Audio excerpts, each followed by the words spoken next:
We're now going to continue a bit of a discussion around ARPA, take rates, and I'd like to invite up onto stage James Gray from IOVOX, and to talk about how IOVOX is thinking about helping portals and marketplaces improve their ARPA. Thanks, Simon. Hi guys, one of the things that Simon sort of failed to talk about with the competition that we're having is that the deal is that you need to bring it up on stage, and I was actually the mobile phone cover, that is, and I was quite fortunate that Joe Hanna bought mine, and he sort of failed really in the endeavour because I can just simply slip this in my pocket and none the wiser. So I'd challenge all of you really that if you're going to participate, bring it up on stage. If it fits in your pocket, it probably doesn't really count. So what am I here to talk to you about today? And it's really interesting hearing a lot of the conversations, because what I'm here today is to talk about how the data that we get access to, or that you all sit on as part of your daily activities, is probably being underutilised to drive revenue growth and ARPA.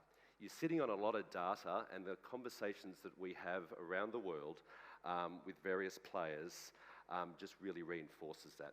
A bit of background on me first, for those of you who don't know, and as Simon said, there's a lot of new people in the room here today. So I've worked in the property portal space since 2000. I started at REA, left there about 2015, and continued on with Mr. Baker. And it's quite interesting, before taking up the role with IOVOX, I've been to about 30 events with Property Portal Watch, and this is actually the first time I've been on stage, so I'm a little bit nervous, so just bear with me a little bit. But more importantly, who's IOVOX? We're actually really happy to be a continued sponsor here. We'll do a social event tonight. Apologies to all of those that are up on stage early in the morning, because there'll probably be a few running late for that, but we'll see how we go.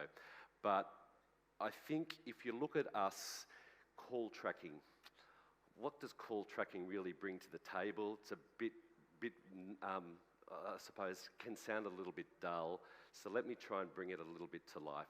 We operate across a lot of different verticals, which gives us a lot of exposure, but I think if you look at it, our sweet spot would absolutely be property and automotive. And there are a lot of similarities with property and auto, but I'm going to say, and I'll bring some examples later on into it, I think automotive are a little bit ahead of the curve. And I'll tell you why. What I really want to do, however, is take you on a journey here. What is call tracking? Why is it not boring? What data do we have access to as a provider by partnering with some of the bigger boys and girls around the world? And how would I use that data that I'm sitting on to literally change the conversations that I'm having with my advertisers? So I'm going to take you through a little bit of a journey. I don't want this to be a product push, so if I'm start doing a product push, put your hand up and I'll try and reframe it. But I really want to get to the last slide, or the last couple of slides, where they're active scenarios out in the market using our data and the data that you guys are sitting on in addition to ours to literally walk that subscription price up or identify new revenue streams within your business. So some of our partners, so these are some of the guys that I'll be referencing with. Obviously I can't talk about their exact data, but if you look at that in Europe, you know, we're dealing typically with the #1 players in most markets, and they provide us with some great insights. So let me talk about the journey, and I think it's really interesting. You know, I cite this, the 1990 period to 2000 period, as the dangerous period, but it's also the period that many are still sitting in, and that is that and Simon talked about inefficiencies of your advertisers. They claim that they're sort of monitoring their leads. They're not really. They've got Sally on the front desk saying that lead came from Google, that lead came from Immobiliary, that one came from Casa, whatever it might be, and they're just ticking the boxes off. We know that doesn't happen. If you do spot checks yourselves, it doesn't happen, so it's inefficient. And the problem with that is, and there's so many examples of it back in the REA days, the challenge with that, if you haven't got something to counteract that, the advertiser is actually controlling the dialogue with you and telling you how powerful and how valuable you are to their business. So we really need to make sure that we have the data and be on the front foot with that data to paint the picture to them and control the dialogue with them.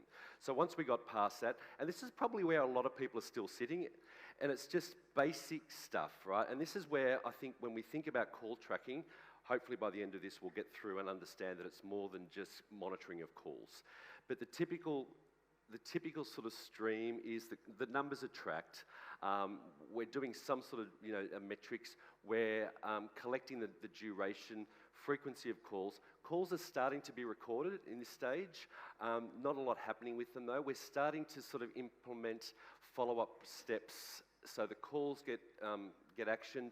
Was it a good experience for the consumer afterwards? Were they followed up? And it's starting to get integrated into CRM, but there's still so much more that we can do.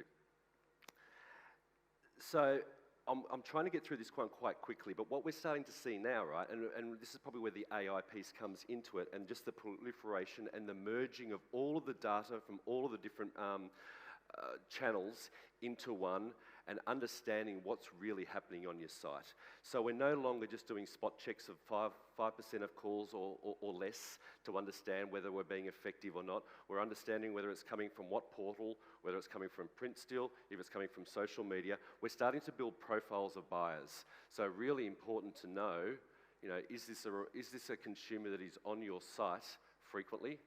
What stage are they in? How often are they inquiring? How much money have they got to spend? And directing your advertisers towards focusing on those guys. AI is being used, and across not only voice, but across SMS, across email. So both in and out is being tracked to get an understanding of what's really going on. I want to talk about the basic stages because there's many here that are using call tracking or thinking about doing it, and what does it look like? Where do I start? It's a journey. We like to use the phrase, it's sort of a little bit of a crawl, walk, run, because you can go from having no visibility to a lot of information, and we often hear, I've got a lot of data here, or you can provide me with a lot of data, but what am I going to do with it? So if you're not going to use it, let's crawl. What does crawling look like? Let's just start to gather some basic data, right? How many people are calling? It's replacing telephone numbers, tracking the basic metrics. A whisper is played. So if I'm a number 2 player in a market, and I'll give you some stats next, a number 2 player, I'm delivering a branded message every time a consumer calls for brand reinforcement. If a call is not answered, I'm sending them a branded email alert. I'm starting to collect some basic analytics and sitting there and looking at it to get an understanding of what it really means. But still pretty boring. I'm really not getting a lot of insights out of any of this. I'm going to let you just have a look at this, because this is sort of, for those that don't use call tracking or are using it, this is best practice. This is benchmarking from our leading players across Europe. And to me, there's some really scary information, bits of information in here, and Simon talked about it earlier on, inefficiencies. So, yep, average talk time, 2 minutes. Doesn't matter what country we're in, it ends up being about 2 minutes that the average call takes place. Europe, without doubt, call tracking is the norm. Anywhere between 45 and 60% of all leads are still coming from the phone. And I know Ed'll send up a message at the end of it saying, yeah, Gen X is coming through. What about WhatsApp and all these different channels? Are you scared about these numbers reducing? Maybe they might, but our data's showing they're not. If anything, the calls continue to increase. The volumes are there, so it's still a staple part. Our number 1 advertiser globally, 3 million times a month, a consumer here's a message to say, hello, this is a lead brought to you by. Powerful. Different adoption rates around the world, and ironically, America actually wins something here. 90% of the calls that they generate from their websites get answered. You go to Spain, it's 65%. You go to Italy, it's 65%. You go to France, it's about 70%. A lot of missed opportunities there. Huge missed opportunities. And what are they doing about it?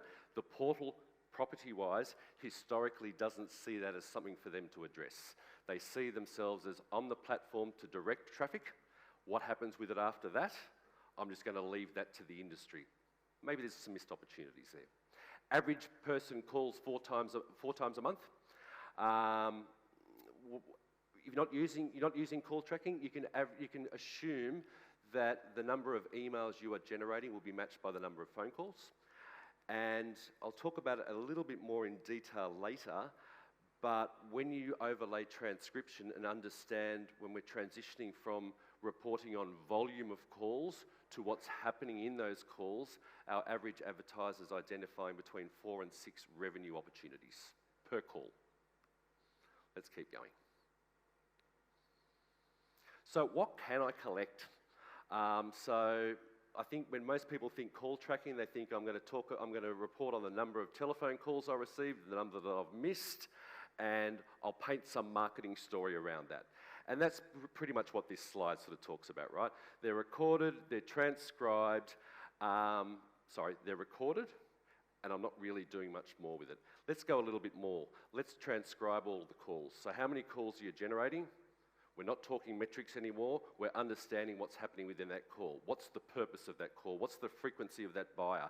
Do they have a home to sell? Do they have finance, et cetera, et cetera? And actually understanding what that means before going to market with it. So a common thing that when people approach us is that I want to get to this end destination and I'm going to use your solution to get there. Dangerous game.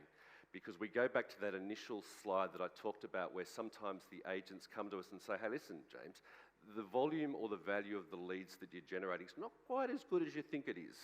And until such time as you've got the ability to disprove that, you're on the sort of on the edge.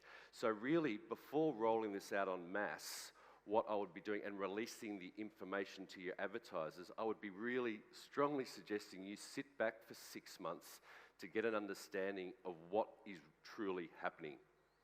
You know, what are the opportunities for you? How am I going to position this to my advertiser in a positive light? Can I identify new revenue streams within these calls? Am I generating more vendor leads than I think I am? Am I going to monetize that, et cetera, et cetera? But some of the things that your advertisers really want to know, especially the business owners, is use this data to help make them more efficient.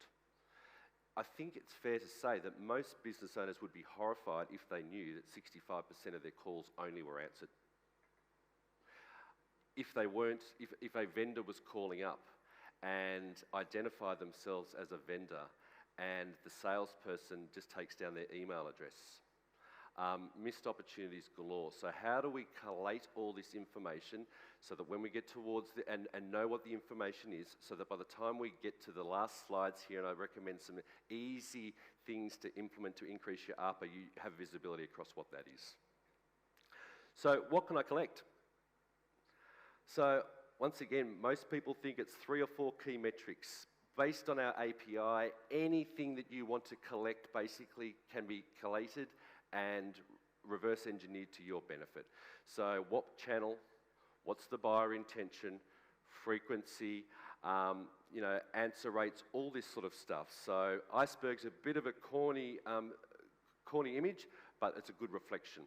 So that's from the business. And then let's track the entire consumer journey. So just got to be cognizant, in Europe, this is a little bit difficult to do with GDPR. But this is an example where in America, you can do reverse lookups. If you have a situation where a consumer needs to log into your website before doing their search, it's about collecting that profile of that buyer over and over again and absorbing it into your CRM or theirs and talking about buyer intent.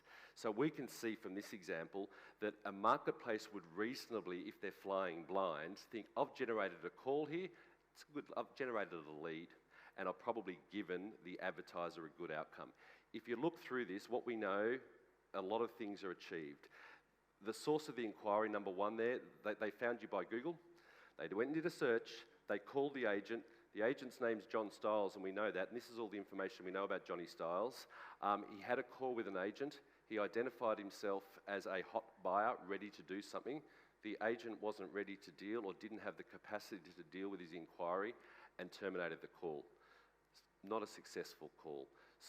Or outcome. So from an advertiser perspective, this is the stuff they want to know, and how can you be on the front foot to tell them this, educate them on this, and make them more efficient.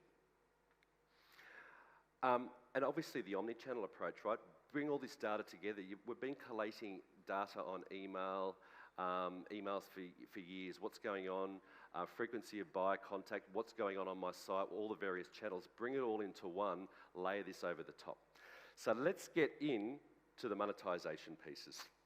And I'd ask you to sort of think about some of those slides right back at the start when we were talking about the benchmarking, because it really just relates to the opportunities that are sitting there that, if refined, and it's only refined or positioned a different way, really get you on a very easy direction.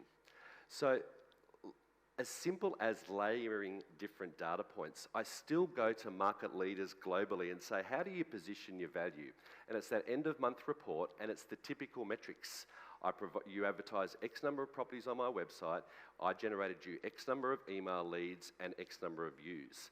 Let's layer some other stuff in this, right, which is the information that we can capture.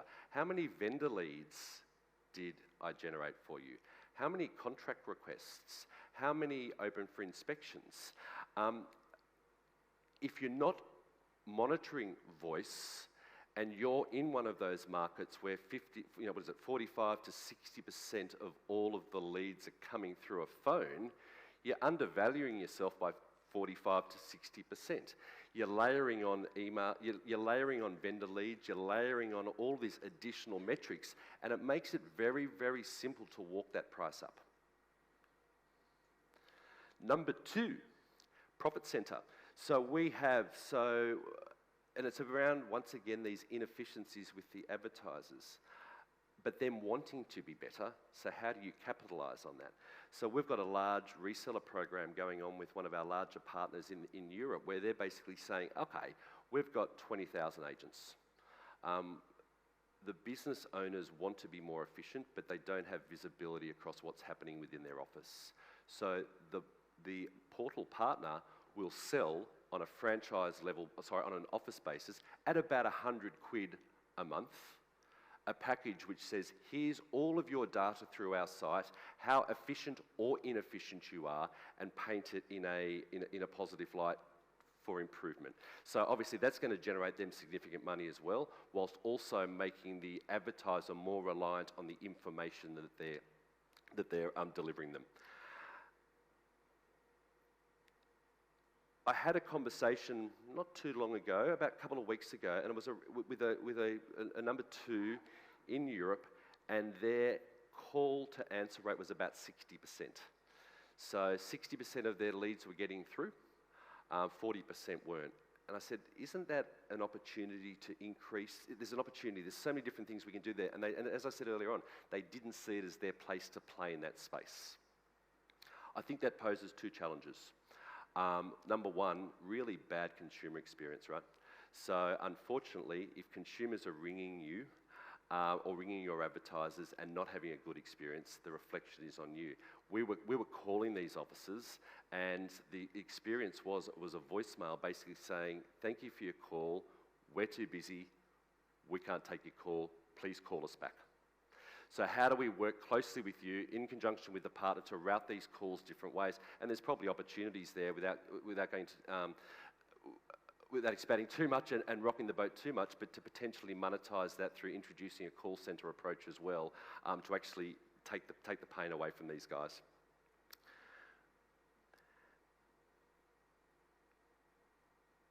I think one of the things I talked about earlier on, I've just gone ahead there, is how automotive are probably playing in a different, or focusing on different things.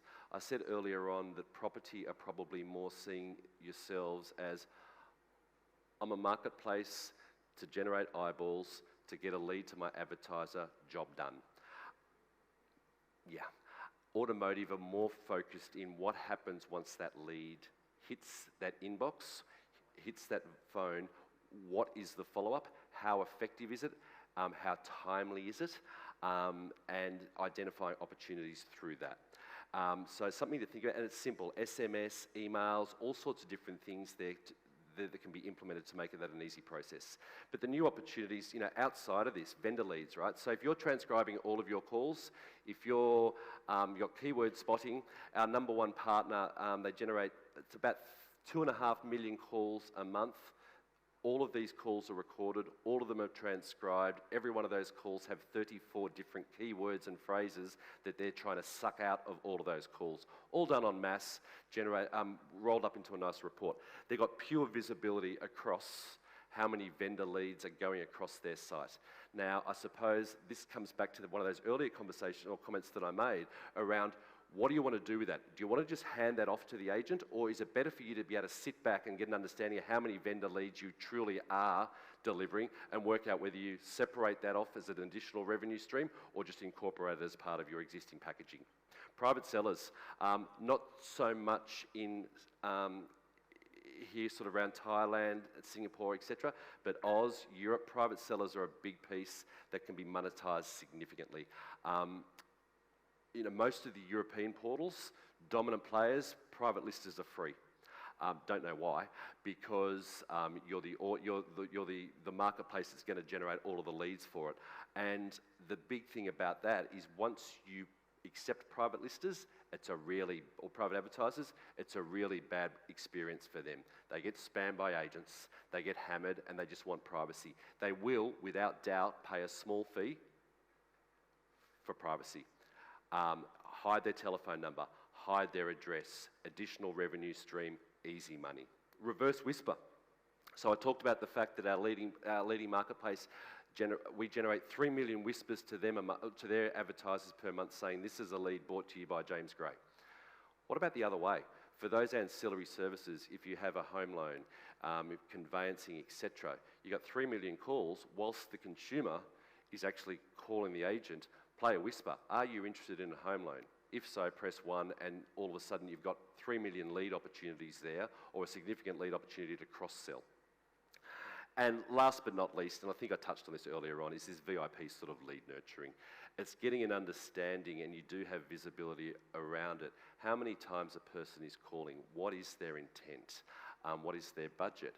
Are they calling agents, different agents about same price properties? But it's bringing this all in and being intelligent about it and potentially selling these leads off, or at least enabling your advertisers to understand that Javier Ortiz, sorry to use you as an example, mate, is $1 million cash buyer. He's on this site 15 times, a $2 million cash buyer. He's on this site daily. He's typically making 4 or 5 calls, and he's ready to go now. Because we can see it through all of the previous conversations that he's ready to go, and help your advertiser really to focus on where the money is and where the leads are really sitting, or the opportunities are sitting. So we talked about the journey. I'll wrap it up. Gather the basic data. Get an understanding of what's going across your site, because if you have a really strong understanding of what's going across your site, but it's going to be somewhere between 30 and 60% that you're flying blind if you fall within the typical markets. Sit back, digest the information. How am I going to present it to my advertisers, or what can I isolate and identify as new revenue streams for myself? Monetize the data that's collected through some of the channels that I potentially talked about. And if nothing else, I suppose, the reason I wanted to share those benchmark stats, if you're not using a solution like ours, or this is some of the metrics that you can expect and information that you can expect to get should you. If you are using a solution, reference these as to how you're performing. And every one of those metrics that I've talked about can be increased just by subtle little changes, and then hopefully it gives you more ammunition every January when you go back to your advertisers to say, I've got a 10% or a 15% price increase coming through, and here's the justification for it. Last but not least, for anyone, so we're talking about calls here, typically, but if any of you operate anything where you have recorded conversations going on, that can be shared with us. There's an offer going on here that we're more than happy to take those recordings, sit down with you, work out what terminology it is that you want to understand. Am I generating vendor leads? Am I generating finance leads? Whatever it might be, process those calls and see if we can uncover some revenue opportunities for you. That's me. Thank you very much.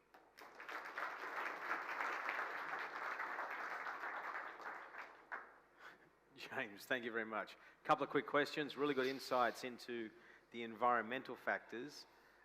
Considering Well, that's the It's just wrong... me. Guys, can you bring up the right questions would be useful?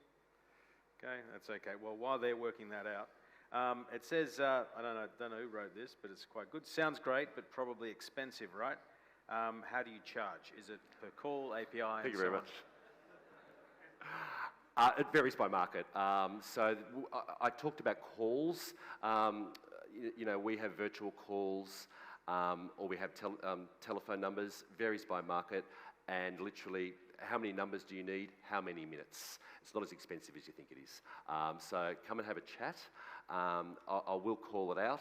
If you're in an established market, it's pennies. We have come across some markets, and it's what the telcos charge, where some of them are sort of $20, $30 a number, which is obviously price prohibitive. So we have a couple of different solutions that might be able to help you out there. 40 to 60% of the leads are by phone. What are the other lead structures or lead sources looking like? What are the other channels, and what are their conversion rates? So as I think I said, email, so the ones that we have greatest visibility across is emails and phones, obviously. And email, I think I'm answering this question, I think this is what they want me to say, is that we're finding emails to telephone is one-to-one, effectively. I think that's what they're asking me, I'm not really sure. Okay, and what about things like WhatsApp, chat, other channels for communication? Are they growing? It's interesting, and we had a big conversation about this yesterday. In Europe, so I live in Spain, we're all on WhatsApp, but when it comes to the marketplaces and these big players, there's no interest yet, okay? Will it come? Undoubtedly. Across automotive, SMS is huge, and we're starting in America to see, it's almost like a re-emergence of live chat.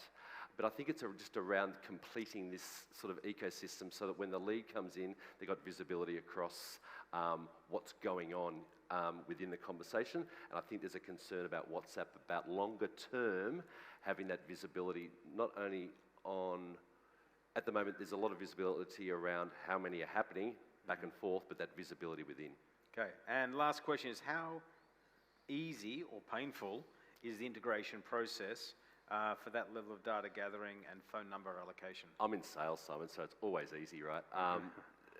There's two ways. API integration, depending on how big you are, anywhere between 2 and 3 days. We have our own platform, so we would actually recommend you start on our platform as part of that discovery mode, collect the data, no integration required, and then work out, because I know that from a dev perspective, that's often the biggest challenge is finding resourcing available. One quick question, how does disclosure that the call is being recorded work? Is that via the agent, or does the platform do that? Is there a dropout rate once the consumer is informed? No. Great presentation, Mike. Okay. Thank you, Mike. Disclosure, simple. This call is being recorded for quality purposes or whatever that message is. We don't see a drop-off. In Europe, no drop-off rate. Where you start to see drop-off rates, if you start to do IVRs. Your call is going to be recorded for quality purposes. Would you like to speak to somebody in Japanese? Press 1. So that it's like an email, right? The more questions you ask, the longer the duration of the message, the higher the drop-off rate. James, thank you very much. Great to actually finally get you up on stage after... I can't. Oh, you can't, yeah. All these years.